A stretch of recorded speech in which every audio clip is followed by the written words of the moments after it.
আসসালামু আলাইকুম। আজকের গল্প মায়ের কান্না ও ছেলের বোধোদয়। ফাহিম একজন সফল চাকরিজীবী।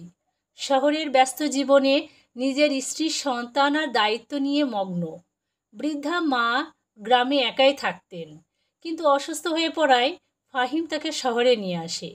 কিছুদিন পরই স্ত্রীর অনুরোধে মাকে বৃদ্ধাশ্রমে দিয়ে আসে। এজন্য তার বাচ্চাদের খুব মন খারাপ হয়। একদিন শুক্রবারে ছেলেকে নিয়ে বৃদ্ধাশ্রমে যায় ফাহিম।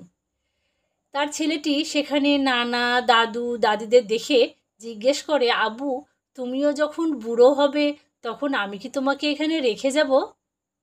ফাহিম থমকে যায়, চোখে জল আসে।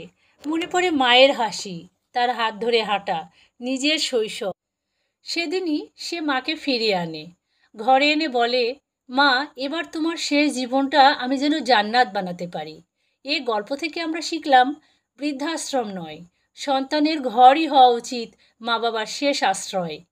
মহান আল্লাহ তাআলা বলেছেন, তোমরা তোমাদের মা বাবার প্রতি সৎ ব্যবহার করো। সব শেষে বলি, লাইক, কমেন্ট এবং সাবস্ক্রাইব করতে ভুলবেন না। সকলকে অনেক ধন্যবাদ।